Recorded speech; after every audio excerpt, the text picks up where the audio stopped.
مساء الخير. معلش انا مش متعوده اصور فيديوهين في اليوم طوال، بس يعني حبيت اوريكم انا عملت ايه في المطره والرعد والبرق. انا مش عارفه، هو الدنيا هديت شويه بس بصوا الشوارع تقريبا غرقانه. احنا بالليل فمش باين قوي الدنيا.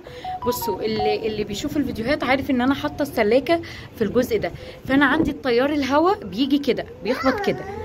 حاضر يا ميرا، بيخبط كده هو على طول.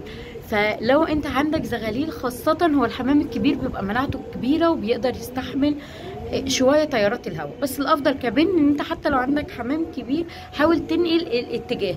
هو عادي السقعة الحمام بيتأقلم فيها، بس مناعة الزغاليل الصغيرة خاصة تبقى ضعيفة جدا جدا، وممكن السقعة تخليها تموت، خاصة لو الاهالي كمان ما دفتهاش وقعدت عليها. فانا عملت ايه؟ انا نقلتهم من هنا، بصوا جبتها من الناحيه دي. اولا ظهرها، بصوا ظهرها اهو في الحيطه. حد هيقول لي طب ليه ما قفلتيش الجزء ده وكلفتي على الحمام؟ على فكره مش صح ان انت تكلفت على الحمام، يعني زي الطفل برضو الصغير كده، انت كده بتعرضه.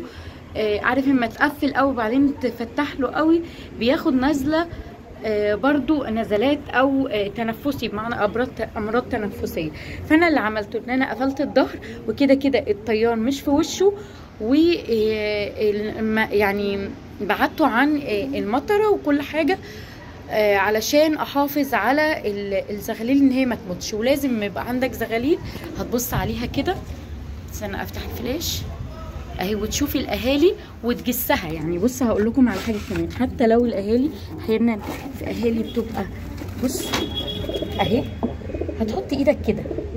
بص انا حاسه بسخونه، يعني في ايه، في سخونه في الزغلول اهو واكل وزي الفل، ما فيهوش حاجه زي ما وريتكم من شويه اهو، شايفين واكل وتعسوا كده. اهم حاجه الدفى، بس ما دام متدفي خلاص الدنيا كده ايه تمام. وبالنسبه للزغاليل الكبيره اهي قاعده، حتى لو الاهالي مش يعني مش محضنه او قاعده تحتيهم، الريش مادام كبر الريش خلاص هو بيدفيهم، مفيش اي مشكله.